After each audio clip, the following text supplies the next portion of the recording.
But this is an exercise that's been very helpful for people. Most people who come to the puttering sessions are struggling with their niche. And I can't remember, I think I just came up with this exercise myself. But the question is this: what are the books that you might find on your ideal client's bookshelf? So this is helpful because when we're looking at target markets, when we're looking at who we're trying to reach, there are 4 different levels. And I did a video about this, 4 levels of your target market, I think it's called. On the outer perimeter, there are the qualities they have. They're an honest person, they're punctual, etc. That's not that useful for marketing.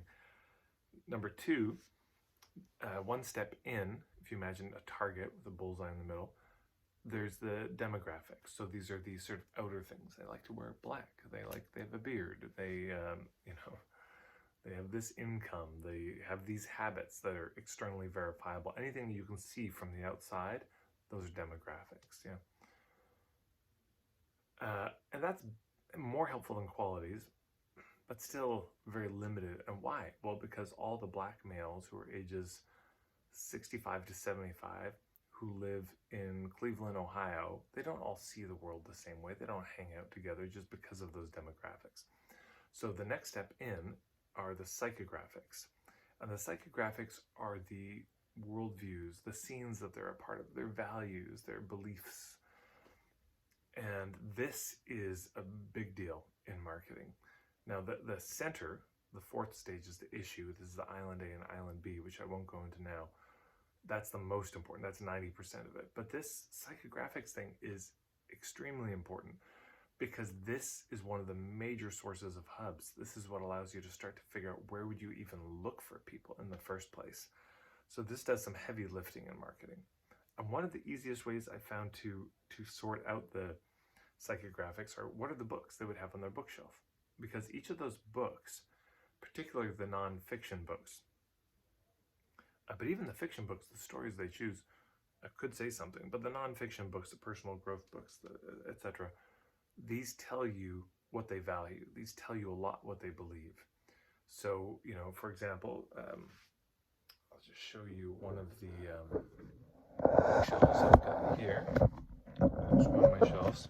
So you can see these books on my bookshelf. So these are a lot of my folklore books.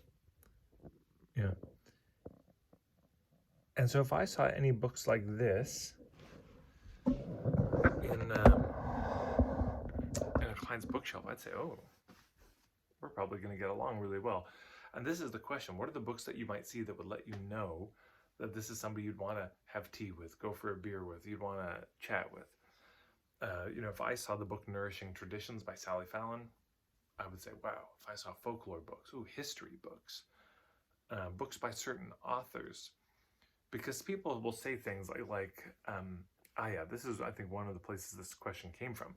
People say, I like to work with people who are spiritual. Now, that's on the outer perimeter. That's a sort of quality. It's sort of psychographics, but it's not really specific enough to be a psychographic. It's not, what do we mean by spiritual? Because if you were to go into a bookshop and say, can you show me some spiritual books? Wait, which section do you want? Do you want Catholicism, Buddhism? Do you want indigenous spirituality? Do you want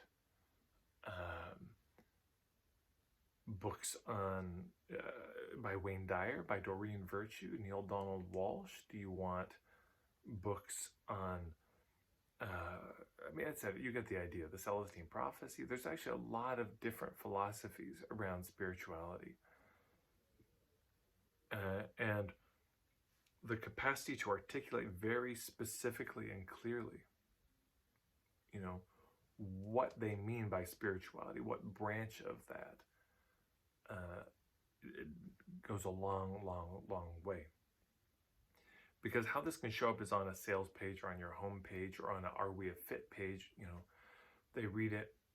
And that is one of the parts on my website. If you go to marketingforhippies.com, there's a about you and me, and under that there's Are We a Fit?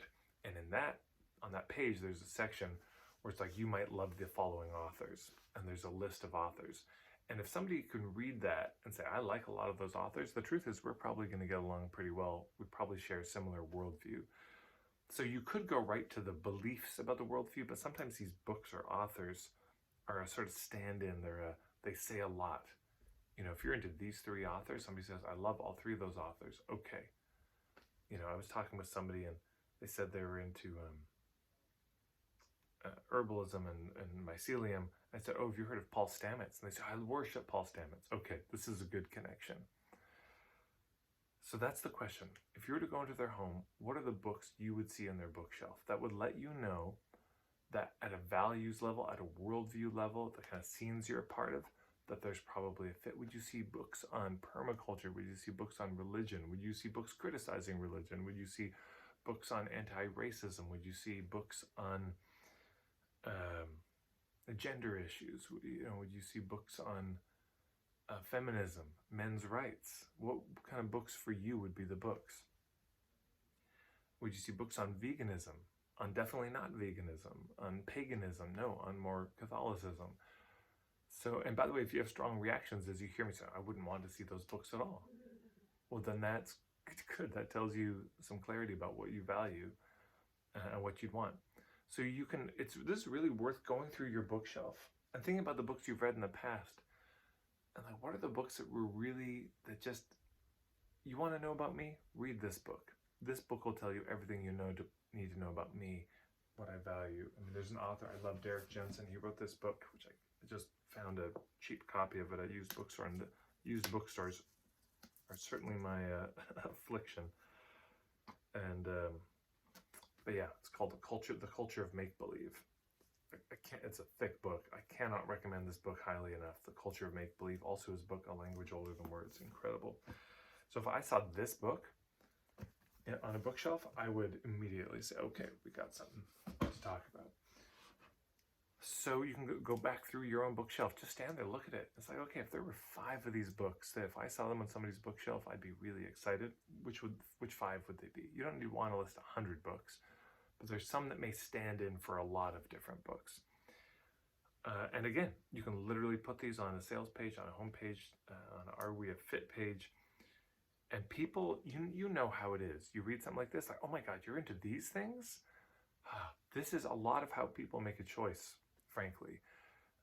Oh, there's so many massage therapists. Who do I choose? And they go check out the websites.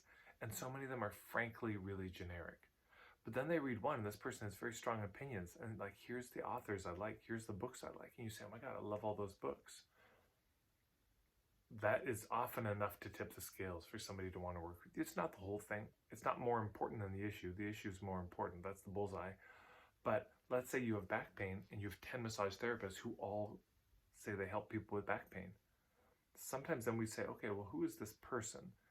Do we have a relation? Because, you know, imagine that. You're a pagan and you find somebody that specializes in back pain and you say, oh, that's great. And you want to go see them.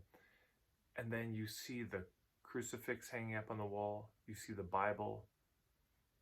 You see the word Jesus a lot on their website.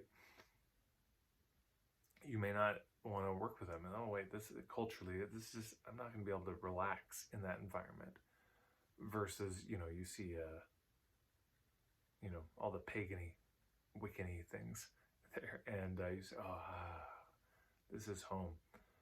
So, of course, there's not just books. There's other things that could stand in, which we go into in the puttering sessions. But this is one.